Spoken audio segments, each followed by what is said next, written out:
श्री कृष्णाय वयं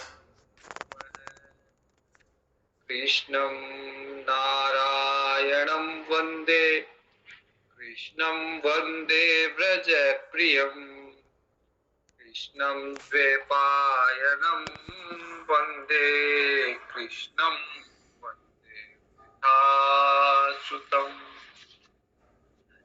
श्रीमद्भागवत महापुराण के तृतीय स्कंद के अंतिम चरण में चल रहे हम और भगवान कपिल अपनी माता देवहूति जी को सांख्य शास्त्र का उपदेश दे रहे हैं, जिसमें भगवान ने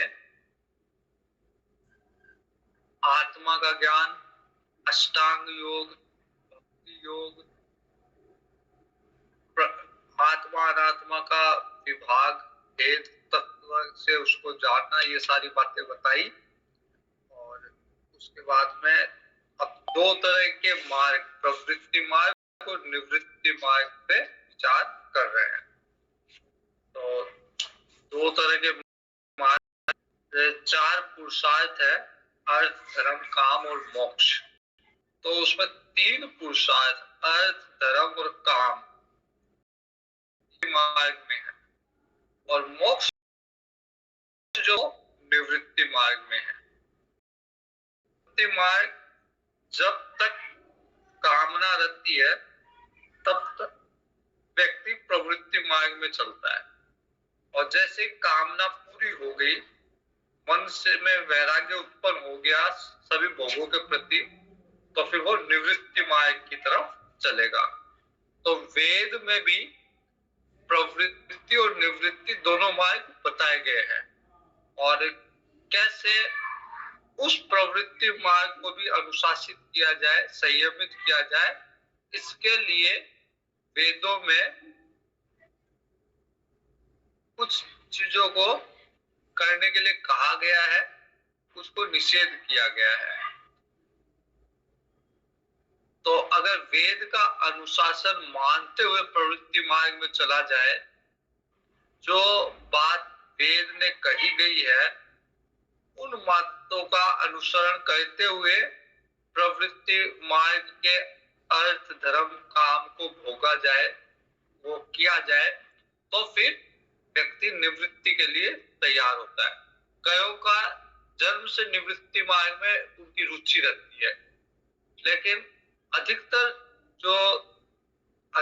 व्यक्ति या अधिकतर जीव जो इंद्रियों से संपन्न है, वो इंद्रियों की स्वाभाविक प्रवृत्ति उसे प्रवृत्ति मार्ग में लगाती है, संसार में लगाती है। कुछ एक जिनके पूर्व जन्म से योग चलाता है, वो जन्म से निवृत्ति मार्ग की तरफ जाते हैं। बाकी अधिकतर प्रवृत्ति से होते हुए निवृत्ति में जाते हैं। तो प्रवृत्ति मार्ग जो है वो भोगने चाहिए, इस लोक में भोगना हो या अन्य लोकों में, स्वर्ग में या ब्रह्म लोक में, वहां जाकर भोगना हो। लेकिन जैसे ही पुण्य क्षीण होगा और उस लोक के भोग भी वो नहीं भोग पाएगा, उससे भी वापिस वो फिर वापिस इसी लोक में आएगा, और फिर इस तरह से उसका चक्र जन्म और मरण का चलता रहेगा। वो मुक्त नहीं होगा इस चक्र से। ये जन्मने का और मरने का कुचक्र है या अनवरत जो चक्र है, इस चक्र को तोड़ नहीं पाएगा जब तक कि वो व्यक्ति निवृत्ति परायण ना हो जाए, संसार के भोगों से वैराग्य उसको ना हो जाए। तो जिसका चित्त लोक में आसक्त है, संसार में आसक्त है और कर्मों में श्रद्धा रखता है, तो उसे फिर वेद के अनुसार कर्म करना चाहिए। वेद में काम्य कर्म, नित्य कर्म, ये सब बताया गया है, क्योंकि वेद भी जानते हैं कि सभी व्यक्ति गुणों से पार नहीं है, या सभी व्यक्ति रजोगुण में नहीं है। कोई तमोगुण में है, कोई सभी व्यक्ति सत्व गुण में नहीं है, कोई तमो में है, कोई रजोगुण में है, तो उनको कैसे डील किया जाए, उनको कैसे उनका सामंजस्य वैदिक परंपरा से, वैदिक जीवन शैली से बिठाया जाए। इसलिए वेद, उनके बारे में भी वेदों में प्रावधान है, कैसे तामसिक व्यक्ति का जीवन होना चाहिए, कैसे राजसिक का होना चाहिए, फिर धीरे धीरे कैसे वो सात्विक व्यक्ति बने, धीरे धीरे वो गुणातीत अवस्था में पहुंचे। गुणातीत अवस्था में पहुंच जाएगा तो फिर निवृत्ति मार्ग की तरफ जाएगा। प्रस्थान त्रयी एक शब्द आता है। प्रस्थान त्रयी में प्रस्थान का मतलब होता है जैसे प्रस्थान करना, मतलब यहाँ से चलना, प्रस्थान कर रहा है या प्रस्थान करने वाली गाड़ी, तो इसका मतलब चलना। चलना कहाँ से? संसार से। प्रस्थान त्रयी में गीता, श्रीमद् गीता, उपनिषद और ब्रह्म सूत्र होते हैं। तो ये तीन शास्त्र जो है, गीता, उपनिषद, ब्रह्म सूत्र, ये निवृत्ति मार्ग वाले साधन है, निवृत्ति मार्ग वाले शास्त्र है जो निवृत्ति मार्ग को बताते हैं। इसलिए इनका नाम ही प्रस्थान त्रयी है, मतलब जो संसार से प्रस्थान का मार्ग प्रशस्त करे वो प्रस्थान त्रयी। तो जो निवृत्ति मार्ग में है वो भी ठीक है, जो प्रवृत्ति मार्ग भी, मतलब अर्थ धर्म काम भी वैदिक विधि से कर रहा है पूरे, वो भी ठीक है। मतलब जो निवृत्ति मार्ग में भगवान के परायण है, संन्यास की तरफ है, या संसार से मुक्ति चाहता है, वो उच्च कोटि में है। जो अर्थ धर्म काम का उपभोग करना चाहता है लेकिन वैदिक विधि से धर्म पूर्वक करना चाहता है, किसी को बिना नुकसान करे, किसी का अनिष्ट किए बिना धर्म की पालना करते हुए अगर वो धन कमाता है, अर्थ कमाता है, धर्म की पालना करता है, काम की पालना करता है, तो भी वो ठीक है। लेकिन कई व्यक्ति जो है वो निंदित विषयों के का चिंतन करते हैं, या जो जिन कामों को करने से वेदों में वर्जित किया हुआ है उन कामों को करते हैं, जिन कामों को अधर्म की श्रेणी में रखा गया है उन कार्यों को वो करता है व्यक्ति, तो वो बड़ा अधम व्यक्ति है। और उसकी तो अगर कोई विषय वार्ता भी सुनी जाए उस व्यक्ति की, तो उस व्यक्ति की कोई चर्चा भी करे, उसकी विषय की भी चर्चा करे, तो वो पाप को बढ़ाने वाली वस्तु है। तो अवश्य ही विधाता का मंद भाग्य वाला वो व्यक्ति है जो वेदों के द्वारा निषिद्ध कर्म कर रहा है। वेदों के द्वारा जो वेदों की अनुमति से कर्म कर रहा है वो निश्चित रूप से आज नहीं तो कल निवृत्ति मार्ग में आ जाएगा, मोक्ष मार्ग में आ जाएगा। क्योंकि वेद की योजना इस तरह की है कि उसे पहले कर्मों में लगाया जाए, कर्मों में सात्विक कर्म में लगा जाए, फिर उसको निवृत्ति मार्ग में धीरे धीरे आगे बढ़ाया जाए, भगवान के रास्ते पे आगे बढ़ाया जाए। लेकिन जो वेदों के विमुख है, जो वेदों में निषिद्ध कर्म बताए हुए हैं वो कर रहा है, वो कभी भी भगवान की तरफ नहीं आ पाएगा। इसलिए वो बड़ा मंद भाग्य है।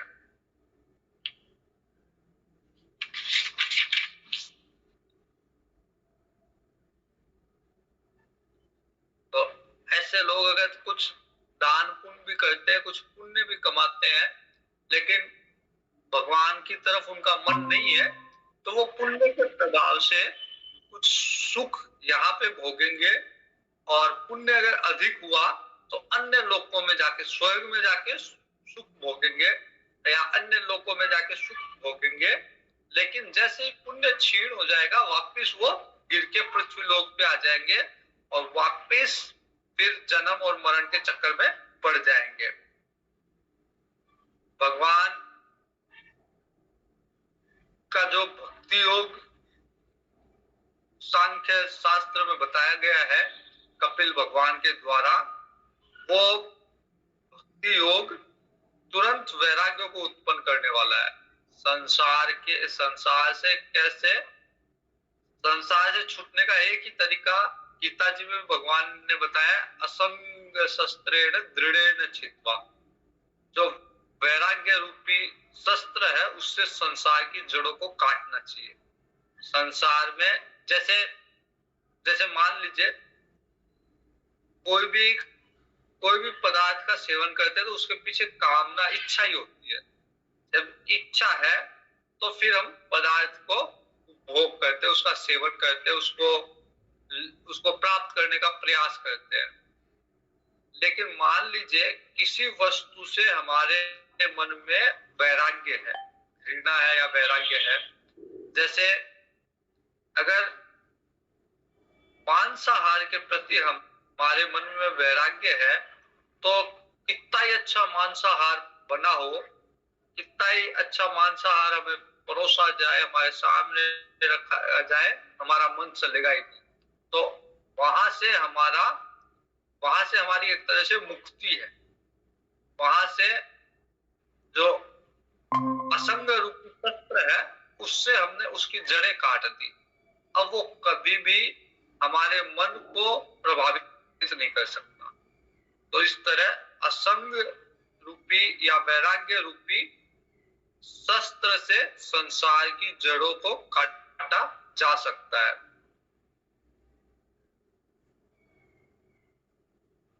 और अगर इस तरह का अभ्यास करना हो तो पहले यह अभ्यास किया जाना चाहिए कि सब भगवान का ही रूप है।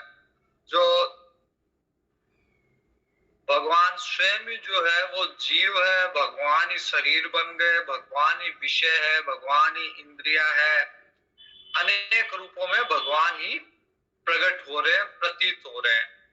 संपूर्ण संसार में अगर इस तरह के भगवत दर्शन होने लग गए तो फिर उसमें आसक्ति नहीं रहेगी, उसमें उस विषय से संबंधित आसक्ति नहीं रहेगी। जैसे पति पत्नी को अगर भगवान का रूप समझे, पत्नी पति को भगवान का रूप समझे, माता पिता बच्चे को भगवान का रूप समझे, बच्चे माता पिता को भगवान का रूप समझे, तो उनका संबंध भी अच्छा रहेगा और आपस में उसमें आसक्ति नहीं होगी। क्योंकि वही भगवान केवल अपने सगे संबंधियों में नहीं है बल्कि वही भगवान सब में है। तो धीरे धीरे अगर इसका अभ्यास किया जाए कि सब में भगवान के दर्शन किए जाए तो किसी एक में आसक्ति नहीं रहेगी बल्कि सब में भगवत दर्शन होने लग जाएंगे। ब्रह्म एक है, ज्ञान स्वरूप है और निर्गुण है। तो वह ब्रह्म बाह्य वृत्तियों वाली इंद्रियों के द्वारा अगर पदार्थों के रूप में भास रहा, मतलब वही है जो सब में, वही ब्रह्म है जो निर्गुण है, एक है, वो सारे विषयों में वही ब्रह्म है। लेकिन हमारी बुद्धि ब्रह्माकार नहीं है, हम उसमें ब्रह्म नहीं देखते बल्कि हम उसमें भोग की वस्तु देखते हैं।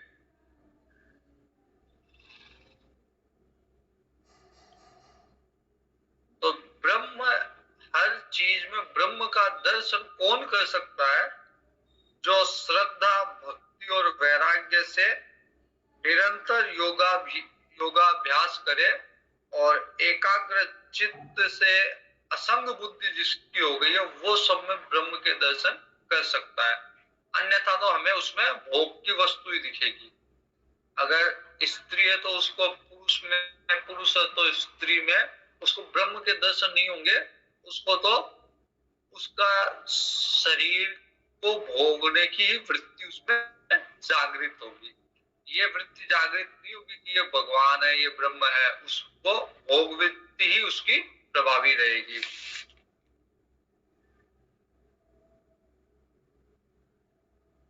तो अब कपिल भगवान कहते हैं कि माता जी मैंने आपको ब्रह्म साक्षात्कार कराने वाला ज्ञान सुनाया। इस ज्ञान से, इस सांख्य शास्त्र के ज्ञान से ब्रह्म का साक्षात्कार हो सकता है। इसके द्वारा प्रकृति और पुरुष का यथार्थ स्वरूप का बोध हो जाता है। क्या प्रकृति है, क्या पुरुष है, कौन सा भाग चैतन्य है, कौन सा भाग जड़ है। तो ये जो विभाग है जड़ और चेतन का, ये इस ज्ञान के द्वारा हो सकता है। अन्यथा जड़ और चेतन आपस में इतने मिले हुए हैं कि उनका विभाग करना कठिन है। जैसे हमारा ही शरीर है, इसको हम न जड़ की श्रेणी में डाल सकते हैं, न चेतन की श्रेणी में डाल सकते हैं। अगर इसके अंदर जो चेतन है उसमें जड़ वाले गुण जाता है, या जड़ता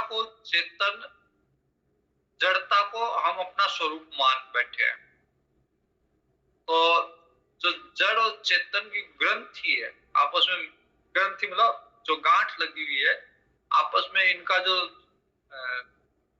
गठजोड़ है उसको पहचानना और उससे बाहर निकलना बड़ा कठिन है। भगवान कपिल कहते हैं कि मैंने ज्ञान योग, भक्ति योग, और भक्ति योग में भी निर्गुण भक्ति योग, मतलब सारे गुणों से पार, मतलब शुरू में भगवान ने कहा था जिसे कोई लोग तामसिक भक्ति करते हैं, कोई राजसिक, कोई सात्विक, और कोई निर्गुण भक्ति करता है, मतलब इन गुणों से परे जाके भगवान की निष्काम भक्ति करता है। तो इन दोनों का मतलब ज्ञान योग का और भक्ति योग का, दोनों का फल एक ही है। दोनों से भगवत प्राप्ति होती है। कोई ज्ञान मार्ग से आ जाए या कोई भक्ति मार्ग से आ जाए, दोनों से भगवत प्राप्ति होती है।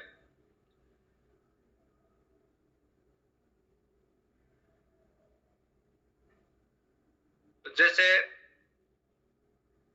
रूप रस गंध अनेक गुणों का आश्रय भूत एक ही पदार्थ भिन्न भिन्न इंद्रियों द्वारा विभिन्न रूप में अनुभूत होता है। मतलब कोई चीज है, उसको आंख जो है उसको देखे, वही वस्तु है जिसको हाथ छू के उसका अनुभव करेगा, स्पर्श से उसका अनुभव करेगा। जैसे आम है, आम को आंख तो देख के उसकी पुष्टि करे कि हाँ ये आम है, हाथ उसको स्पर्श करके उसको पुष्टि करेगा कि ये आम है, नाक उसको सूंघ के उसकी पुष्टि करेगा, जीभ चख के उसकी पुष्टि करेगी। वस्तु एक ही है। वैसे ही जैसे एक ही वस्तु को अनेक इंद्रियों के द्वारा अलग अलग तरीके से जाना गया, वैसे ही एक ही ब्रह्म को अलग अलग मार्गों से जाना जा सकता है।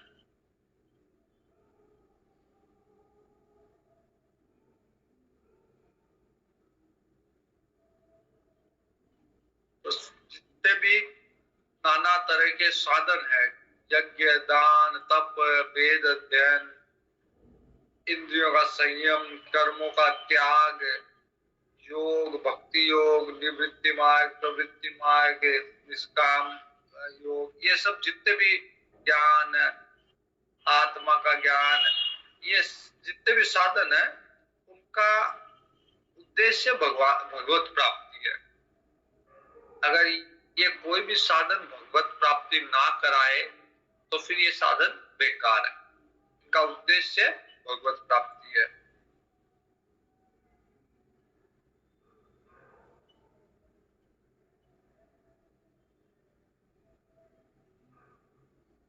फिर भगवान कहते हैं माता जी, अविद्या जनित कर्म के कारण जीव जो है अनेक गतियों में भटक रहा है। जीव को ज्ञान नहीं है कि उसे क्या कर्म करना चाहिए, और अनेक तरह के कर्म अच्छे बुरे करके और अनेक गतियों में घूम रहा जीव, और अपने स्वरूप को नहीं पहचान पा रहा। अनेक कर्म कर रहा है, अनेक गतियों में घूम रहा है, लेकिन फिर भी अपने स्वरूप से दूर है, उसे नहीं पहचान पा रहा। तो मैंने जो आपको उपदेश दिया है, वो उपदेश, वो ज्ञान किसी दुष्ट व्यक्ति को, किसी घमंडी, किसी दुराचारी, किसी दम्भी, किसी दुर्विनीत व्यक्ति को वो ज्ञान नहीं सुनाना चाहिए, क्योंकि वो समझेगा नहीं इस ज्ञान को अपने अहंकार के कारण, और वो दोषारोपण करेगा इस ज्ञान में। वो कहेगा ये ज्ञान कोई काम का ही नहीं है, या इस ज्ञान को प्राप्त करने से कोई लाभ नहीं है। तो वो स्वयं अपने अहंकार के कारण इस ज्ञान को समझ नहीं पाएगा और दोषारोपण करेगा ज्ञान में। तो ऐसे व्यक्तियों को ये ज्ञान नहीं देना चाहिए।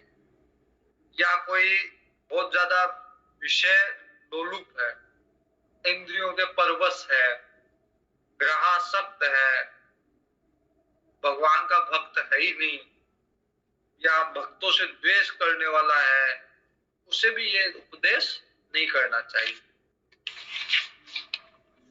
किसको करना चाहिए ये उपदेश, किसको देना चाहिए? तो जो अत्यंत श्रद्धालु है, दयालु है, भक्त है, विनयी है, दूसरों के प्रति कोई दोष दृष्टि नहीं रखता, सब प्राणियों में मित्रता का भाव रखता है, गुरु सेवा को तत्पर है, बड़ों की सेवा करता है, बाह्य विषयों में अनासक्त है, शांत चित्त है, उसमें कोई घमंड नहीं है, पवित्र चित्त है, परम प्रिय लगते हैं भगवान जिसको, उसे ये उपदेश करना चाहिए। उसको ये उपदेश सुन के उसको लाभ होगा, ना कि घमंडी, धूर्त, चालाक, भगवान से द्रोह करने वाले व्यक्ति, उनको लाभ नहीं होगा। तो जो भी श्रद्धा पूर्वक इस उपदेश को सुनेगा, उस पर चिंतन करेगा, मनन करेगा, इस ज्ञान पे, इससे को श्रवण करेगा, इसका कथन करेगा, वो परम पद को, भगवान के परम पद को प्राप्त होगा। ये जो ज्ञान था वो भगवान कपिल ने अपनी माता देवहूति को ये ज्ञान प्रदान किया। इस ज्ञान की प्राप्ति से माता देवहूति का जो मोह का पर्दा था वो फट गया। जीव और ब्रह्म के बीच में केवल ये मोह का या माया का पर्दा ही तो है। तो इस ज्ञान के द्वारा ये पर्दा हट गया, इसका मतलब जीव जो है वो ब्रह्म में समा गया। तो सांख्य शास्त्र के इस ज्ञान से देवहूति जी जो है उनका मोह नष्ट हुआ और वो भगवान कपिल की स्तुति करने लग गई। देवहूति जी कहते हैं कि आप भी भगवान हो और आपकी नाभि कमल से ब्रह्मा जी उत्पन्न हुए हैं। उन्होंने पंच महाभूत, इंद्रिया, शब्द आदि विषय, इन सब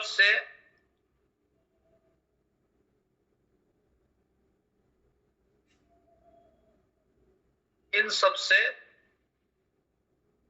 सृष्टि का सृजन किया और भगवान जो कि सत्य संकल्प संपूर्ण जीवों के जो प्रभु है, उन्होंने अपनी शक्ति दी ब्रह्मा जी को। उसी से ब्रह्मा जी ने विश्व की रचना की और जिसके उदर में ये सारा प्रपंच लीन हो जाएगा, ये सारा प्रपंच लीन हो जाएगा, कल्पांत में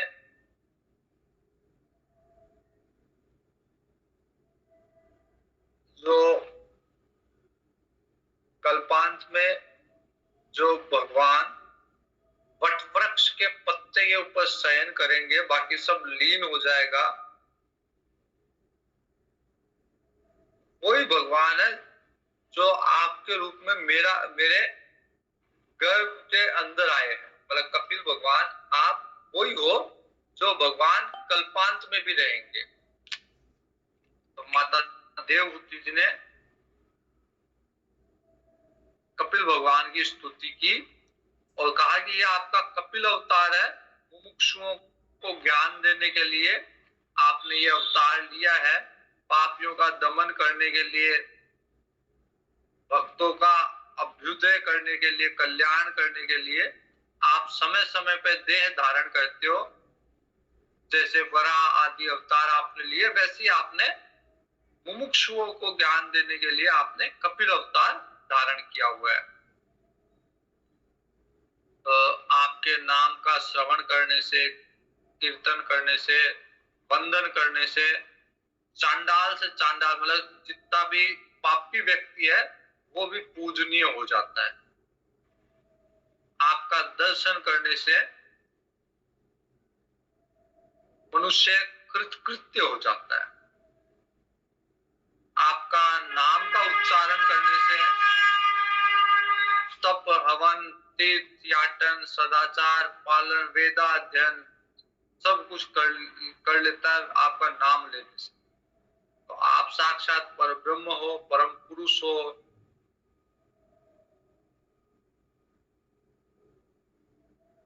आप जो माया के द्वारा जो गुणों का प्रभाव होता है उसे आप शांत कर देते हैं। आपका नाम उस माया के प्रभाव को शांत कर देता है। आपको मैं प्रणाम करती हूँ। भगवान कपिल ने कहा कि माता जी, मैंने जो आपको जो मार्ग बताया है, जो सांख्य शास्त्र का उपदेश दिया है, वो बड़ा सुगम मार्ग है। अन्य मार्गों से मेरी प्राप्ति नहीं हो सकती, लेकिन ये जो मेरा परम पद है, इसको प्राप्त कराने के लिए मेरा विश्वास करो। ये मेरा मत है, ये बड़ा सुगम मार्ग है। इसका पालन करके कोई भी व्यक्ति बीच तक मेरे परम पद को प्राप्त कर सकता है। इस प्रकार ये जो आत्म ज्ञान का उपदेश था वो कपिल भगवान ने अपनी माता को करके अब माता से अनुमति मांग के वहां से कपिल भगवान चले गए। देवहूति जी आश्रम में जो पुत्र ने उपदेश दिया था उस योग का अभ्यास करने लग गए। अपने आश्रम में बैठ के अभ्यास करने लग गए और समाधि स्थिति को प्राप्त किया उन्होंने।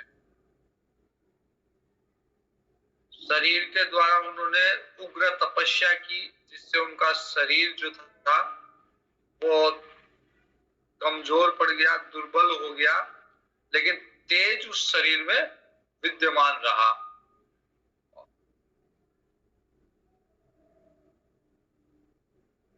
और जो सुख, जो भोग की वस्तुएं देवहूति जी को उपलब्ध थी अपने पति कर्दम जी के द्वारा, अब उनका सबका त्याग कर दिया उन्होंने। जो स्वर्ग जैसा कामुक विमान था उनका, उसका देवहूति जी ने त्याग कर दिया और जितनी भी ममता थी भोगों में उन सब का त्याग कर दिया। हाँ, पुत्र का वियोग का कष्ट अवश्य था, थोड़ी सी व्याकुल उदास रहती थी पुत्र वियोग से। पति वन में चले गए, पुत्र का भी वियोग हो गया, लेकिन वो आत्मज्ञान से संपन्न होकर और अपना जीवन यापन करने लग गए।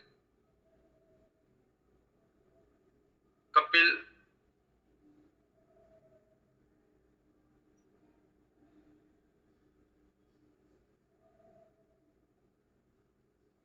तो भगवान कपिल का अपने पुत्र का चिंतन करते करते थोड़े दिनों में माता घर आदि से उपरत हो गई और चिंतन करती थी, ध्यान करती थी। भगवत भक्ति के प्रवाह से, प्रबल वैराग्य से, कर्म के अनुष्ठान से, साक्षात्कार करने वाले ज्ञान द्वारा उनका चित्त शुद्ध हो गया माता जी का। और चित्त शुद्ध होने से भगवान के ध्यान में मग्न रहती थी। और जो माया के जो आवरण है वो दूर हो गए। अब उनको मोह नहीं रहा, अब उनको आसक्ति नहीं रही। माया के जो आवरण है वो सारे के सारे आवरण उनके साफ हो गए, दूर हो गए, शुद्ध मन होने के कारण। अब उनकी बुद्धि भगवान में स्थित हो गई। जीव भाव जो था, देह भाव से उठकर जीव भाव, वो शांत हो गया। अब माता जी में न देह भाव है न जीव भाव है, परम आनंद में मग्न हो गई और निरंतर समाधि रहने लग गई। शरीर की कोई शुद्ध नहीं रही माता जी को, और अपने उनका शरीर का पोषण भी, पालन पोषण भी, वो स्वयं, उनको तो कोई शुद्ध रही नहीं, वो स्वयं नहीं करती बल्कि अन्य लोग ही उनके शरीर का पोषण करने लग गए। भगवान के जो भक्त होते हैं उनको जब शरीर की शुद्ध बुद्ध नहीं रहती तो फिर अन्य लोग ही उसके शरीर की देखभाल करते हैं, और अन्य लोग ही माता जी के शरीर की देखभाल करते थे। उनको किसी तरह का क्लेश नहीं था, वो प्रसन्न रहती थी और उनका तेज और भी निखर रहा था। शरीर में कोई शुद्ध बुद्ध नहीं थी, केवल प्रारब्ध ही उनकी रक्षा करता था। जितने दिन का शरीर था तो प्रारब्ध था, शरीर को भगवान रखना चाहते थे तो शरीर की देखभाल भी भगवान अन्य को प्रेरणा देके ही करवाते थे। उनकी कोई शरीर की देखभाल में रुचि नहीं रही। थोड़े ही समय में परम स्वरूप श्री भगवान को उन्होंने प्राप्त कर लिया।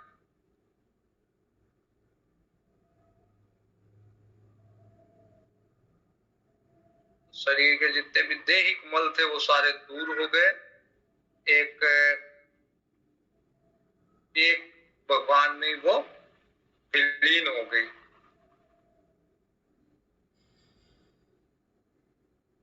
भगवान कपिल भी माता जी की आज्ञा लेके ईशान कोण में, जो पिताजी जहां जाके साधना कर रहे थे वहां चले गए।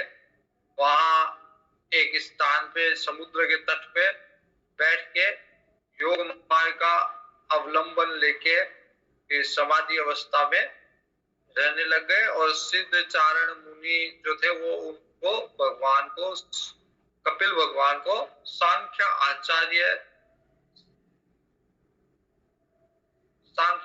के रूप में विख्यात हुए, और बड़े बड़े सांख्य आचार्य भी उनको सुनने के लिए आते थे, कपिल भगवान को।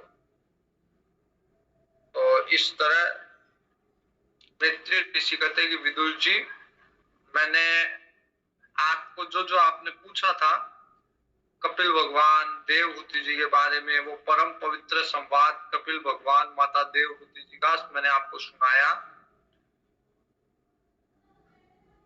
ये जो कपिल देव जी का अध्यात्म योग बड़ा गूढ़ रहस्य है, हर कोई इसको नहीं जान पाता। इसका जो भी श्रवण करता है वो भगवान की भक्ति से युक्त हो जाता है और भगवान के चरणार बिंदु को ही प्राप्त होता है।